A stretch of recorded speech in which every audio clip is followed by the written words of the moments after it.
नमस्कार, आदाब, सत श्री अकाल।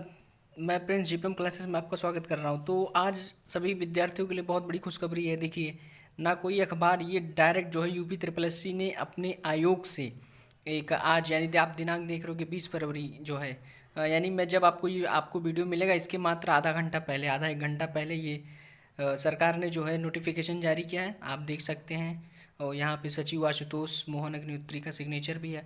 तो इसमें क्या है, इसमें सबसे बड़ी बात, पीईटी का सिलेबस ऑफिशियली जारी हो गया है। तो आपको जानकर बड़ा आश्चर्य होगा तो कि आखिर में इतना हम प्रयास, इतने इंतज़ार कर रहे थे और आज आखिर में आ ही गया। तो चलिए आइए देखते हैं एक नज़र में कि अब पीईटी का सिलेबस में क्या क्या है, कौन कौन से हैं। तो मैंने तो देखा, मुझे तो बहुत इंटरेस्टिंग लगा, आपको भी बहुत इंटरेस्टिंग लगा होगा। तो देख रहे हैं, इसमें कंफर्म कर दें कि प्रश्नों की संख्या 100 होगी और परीक्षा की जो अवधि है 2 घंटे होगी, यानी 100 पूर्णांक के साथ 2 घंटे की परीक्षा होगी। प्रश्नों की संख्या 100 होगी, यानी पूर्णांक भी 100, यानी एक क्वेश्चन पे 1 नंबर होंगे। अच्छा, 1/4 माइनस मार्किंग है, यानी अगर आप 4 गलत उत्तर करेंगे तो आपके एक सही उत्तर काट ले जाएंगे। तो देखिए देखिए सबसे अच्छी बात आपको देखने को मिलेगी कि सिलेबस को कितना जो है एलेबोरेट करके बताया गया, मतलब एकदम विस्तृत। जैसे देखिए, हिस्ट्री के 5 अंक के होंगे, हिस्ट्री 5 अंक के होंगे, यानी 5 क्वेश्चंस आएंगे। जिसमें देखिए, सिंधु घाटी की सभ्यता, वैदिक संस्कृति, बौद्ध। तो अभी तक के सिलेबस में सबसे बेहतरीन मुझे सिलेबस लगा, क्योंकि आप देख रहे होंगे कि इसमें किस प्रकार जो है चैप्टर्स के नाम भी इन्होंने अलग अलग कर दिए हैं। देखिए, मौर्य वंश से, गुप्त वंश से, हर्षवर्धन राजपूत काल से और सल्तनत काल से भी आएंगे। तो यानी कुल हिस्ट्री से अगर देखा जाए तो 5 क्वेश्चंस आने वाले हैं, 5 नंबर के रहेंगे। और अच्छा, ये मेडुअल हिस्ट्री को अलग कर दिया गया, भारतीय राष्ट्रीय आंदोलन को अलग कर दिया गया। सिर्फ और सिर्फ भारतीय राष्ट्रीय आंदोलन से आप देख रहे होंगे 5 क्वेश्चंस दिखा रहा है, यानी खाली भारतीय राष्ट्रीय आंदोलन से 5 क्वेश्चंस आने वाले हैं। आप ज्योग्राफी में देखेंगे, यानी भूगोल में भी देखिए 5, भारत एवं विश्व भौतिक भूगोल, और यानी भारत और विश्व भौतिक भूगोल, यानी दोनों भूगोल से 5 क्वेश्चंस आने वाले हैं, 5 नंबर के, जो कि मुझे बहुत अच्छा लगा, बहुत इंटरेस्टिंग लगा। और देखिए, इंडियन इकोनॉमी को भी इस बार जोड़ दिया गया, भारतीय अर्थव्यवस्था से भी 5 क्वेश्चंस आने वाले हैं। देखिए, 1947 से 1991 तक की जितनी भी भारतीय अर्थव्यवस्था में भारत के द्वारा सुधार किया गया, आरबीआई के द्वारा किया, तो वो आप देखेंगे 1991 में आर्थिक सुधार तथा उसके बाद की अर्थव्यवस्था को एक विशेष वो दिया गया है। 2014 के बाद जितने भी आर्थिक सुधार हुए, जैसे कृषि सुधार, ढांचागत सुधार, श्रम सुधार, तो कहीं ना कहीं आप देख रहे होंगे कि ये जो इकोनॉमिक्स है ये करंट अफेयर रिलेटेड है। यानी अगर आपकी इकोनॉमिकल करंट अफेयर अच्छी है तो आप ये क्वेश्चंस कर जाएंगे। जैसे देखिए, देखो 2014 के बाद कृषि सुधार को लेकर है, तो आप जानते हैं कृषि सुधार पे आंदोलन चल ही रहा है। तो तो अगर आप अच्छे से मतलब इन्फॉर्मेशन आपकी अच्छी तगड़ी है कि हाँ, सरकार ने कि कृषि एग्रीकल्चर फॉर्म्स में क्या क्या चेंजेस लाए हैं, उसका क्यों विरोध करें, तो आप ये कहीं ना कहीं कर जाएंगे। देखिए, जीएसटी को लेकर जीएसटी भी बताया गया, तो यानी 5 क्वेश्चन जो है इकोनॉमिक्स से रहेंगे, तो ज़्यादा क्वेश्चंस नहीं है, तो ये मुझे लगता है बहुत अच्छी बात है। और कंफर्म करके दिए हैं, ऐसा भी नहीं है जैसे कि अन्य एग्जामों में आप देखते होंगे कभी कभी किसी में पॉलिटी का वेटेज बढ़ जाता है, किसी में साइंस का वेटेज, बट इसमें एकदम तय है कि भाई ये इतने क्वेश्चन इससे आने वाले हैं, इतने क्वेश्चन इससे। अच्छा, अब ये देखिए, पॉलिटिकल से लेकर, पॉलिटिकल सबसे अच्छी बात है, 5 क्वेश्चन आने वाले हैं, जिसमें भारतीय संविधान है, जिला प्रशासन है, स्थानीय निकाय और पंचायती राज संस्था, यानी जो हम आप देखते हैं पंचायती राज संस्थानों को, तो ये सब मतलब मैं यूँ कहूँ कि बहुत टफ नहीं है, और मैं ये भी नहीं कहूँगा कि बहुत आसान है, मॉडरेट लेवल का है, जो एक समझदार व्यक्ति के अंदर जितना आना चाहिए। और आप अगला देखेंगे, देखिए साइंस से लेकर, साइंस से 5 क्वेश्चन आएंगे। इसमें बताया गया है प्रारंभिक भौतिक विज्ञान है, प्रारंभिक रसायन विज्ञान है, प्रारंभिक जीव विज्ञान है। यानी अगर आप हाई स्कूल लेवल तक की फिजिक्स, केमिस्ट्री और बायो आपकी अगर अच्छी है तो आप जो है परेशान नहीं होंगे और आपके लिए अच्छा होगा। देखिए, गणित को लेकर, प्रारंभिक अंक गणित को लेकर बहुत अच्छा है, 5 क्वेश्चन यहाँ से आने वाले हैं। पूर्ण संख्या, भिन्न, दशमलव, प्रतिशतता, साधारण अंक गणित समीकरण, वर्ग एवं वर्गमूल, घातांक और औसत, मतलब एकदम बढ़िया सिलेबस है, बहुत ज़्यादा एलोबरेट नहीं है, और मुझे लगता है कि ठीक है जो है। हाई स्कूल लेवल की मैथ्स की जो है वो इसमें डिमांड है।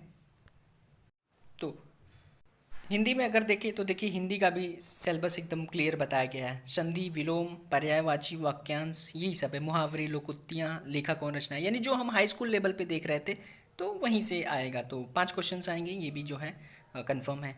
अब आगे देखिए, देखिए अंग्रेजी भी है, जैसा कि मैंने आपको पहले ही बताया था कि अंग्रेजी से 5 क्वेश्चंस आने वाले हैं, तय है। तो देखिए आप इसमें भी देखने को मिला। लेकिन एक इंग्लिश में सबसे अच्छी जानकारी जो मैं आपको बता दूं, आपको भी जानकर आश्चर्य होगा कि इसमें देखिए अंग्रेजी व्याकरण की बात की गई है, यानी ये हाई स्कूल लेवल का अंग्रेजी व्याकरण होगा। इसके साथ अपठित गद्यांश और यानी पैसेज होंगे। इसमें वैकैब की जो है वर्णन नहीं, मतलब वैकैब नहीं कहा गया है, तो सबसे अच्छी बात है वैकैब, क्योंकि वैकैब ही लोगों को जो है टफ पड़ता है और लोगों को वैकैब जल्दी क्लियर नहीं होता। देखिए इसमें वैकैब नहीं कहा गया, यानी आपको वैकेबुलरी से बचना है। और लेकिन हाँ, मतलब हाई स्कूल लेवल का वैकैब होगा, बाकी ज़्यादा नहीं। तो ये मेरे ख्याल से बहुत बेनिफिट है, क्योंकि अगर वैकैब पूछ लेता तो फिर आपको पता है ना, फिर बच्चों को कठिन हो जाता। तो मुझे लगता है बढ़िया है।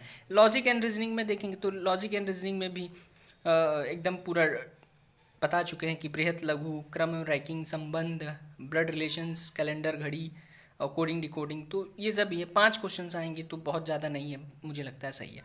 अब देखिए करंट अफेयर्स को लेकर बहुत ही अच्छा है। 10 क्वेश्चंस यानी 10 प्रश्न आपको करंट अफेयर से देखने को पड़ेंगे, यानी जिसमें भारत एवं वैश्व की, भारत एवं विश्व के अन्य देशों के साथ भारत के क्या संबंध है। जैसे आप देखते होंगे भारत और दूसरों देशों के व्यापार, MOU, इन सब को लेकर जो है क्वेश्चन आए। तो मुझे लगता है कि करंट अफेयर्स जो है और अच्छा भी है, क्योंकि SSC या और भी UP SSC की एग्ज़ाम्स की प्रिपरेशन करने वाले बच्चों का तो करंट अफेयर वैसे भी अच्छा होता है। तो मुझे लगता है बहुत दिक्कत की बात नहीं है और ये अच्छा है।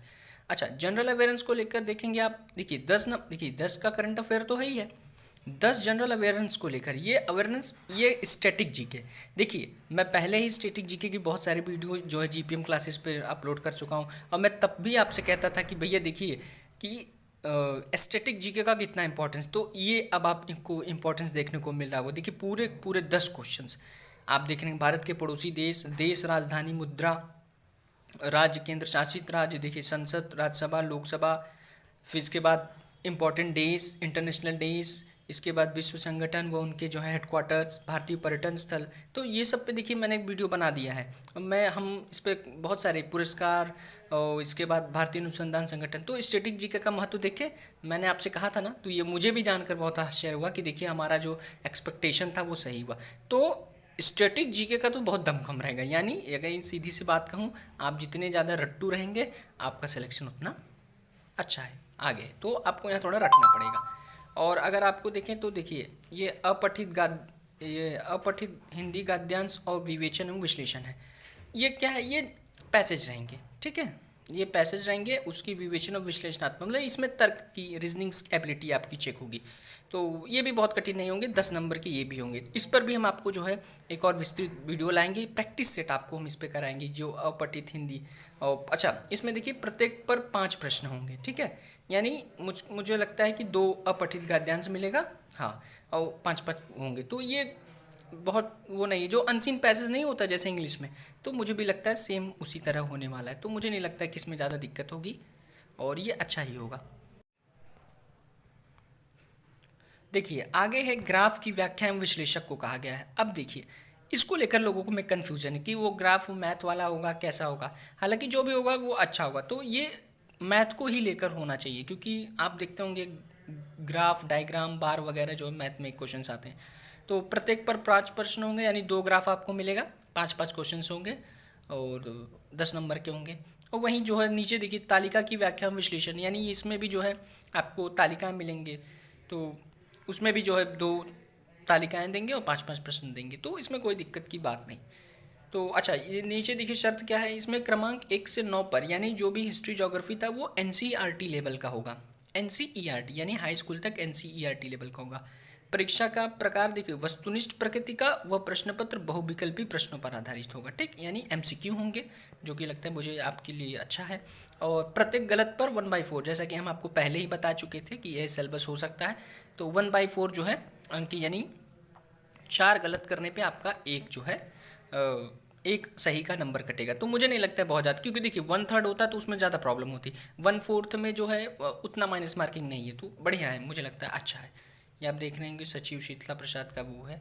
तो कुल मिलाकर मेरा कहना ये है, आप स्टैटिक जीके का आप देख रहे होंगे इस पूरे सिलेबस में GS का, यानी जनरल नॉलेज का है या जीके का है, तो इसका जो है वेटेज बहुत ज़्यादा है। तो आप जितने ही ज़्यादा स्ट्रेटेजी की आपकी अच्छी होगी या और भी, तो देखिए तो वो आपके लिए लाभदायक होगा। और हाँ, मुझे लगता है कि अगर आप एनसीईआरटी पढ़ लें तो इन परीक्षाओं को और बेहतरीन ढंग से कर सकते हैं। अच्छा, इसका सिलेक्शन का प्रोसेस जानते हैं, परसेंटेज के आधार पर नहीं, परसेंटाइल के हिसाब से होगा। अब परसेंटाइल कितना सिलेक्शन होगा ये तो फिर आने वाले समय में सरकार ही बताएगी। और तो लेकिन मुझे लगता है कि जो हुआ अच्छा हुआ। तो अब तक का मेरे द्वारा मुझे नहीं लगता कि मैंने इससे पहले कभी ऐसा नोटिफिकेशन देखा हो जिसमें इतना बेहतरीन ढंग से जो है सरकार मतलब कि पाठ्यक्रम को बताया गया हो। तो मुझे बहुत अच्छा लगा। तो आपको ये कैसा लगा आप हमें ज़रूर कमेंट सेक्शन में बताएं। और हाँ, अगर आपको जो है फिर कोई अगर पाठ्यक्रम को लेकर कोई संदेह है तो आप हमें कमेंट सेक्शन में ज़रूर बताएं। आपकी जो है संदेहों का हम निवारण करेंगे। तो मुझे अच्छा लगता है। तो आप जो है प्रिपरेशन स्टार्ट करिए। और हाँ, एक बहुत इंपॉर्टेंट बात यह है कि आप देखिए सिलेबस आउट हो गया है, तो इसी के लेवल पे आने वाली जो भी, जैसे आप लेखपाल की है या वीडियो की है या और भी जो है लोअर पीसीएस तक की जो भी सिलेबस होगा वो कहीं ना कहीं इसी के बेस्ड पे होगा। तो अगर आप अभी से ही इसको सिलेबस मानकर प्रिपरेशन स्टार्ट कर देते हैं तो मुझे लगता है कि आपके लिए अच्छा होगा। क्योंकि देखिए 50,000 भर्ती आने वाली है, तो मैं कह रहा हूँ अगर 50,000 नहीं भी आ रही तो 20,000 तो आएगी कम से कम। तो 20,000 में आपको एक सीट तो अपनी पक्की करनी है।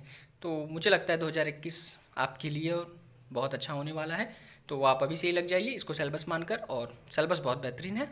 और आप जो है ठीक आप इसको प्रिंट आउट निकलवा लीजिए, सिलेबस लेके अपने जहाँ पढ़ते हैं आप उसको मेज पर रख लीजिए और अपने स्टार्ट करिए। तो आपको ये वीडियो कैसा लगा आप हमें ज़रूर बताएं।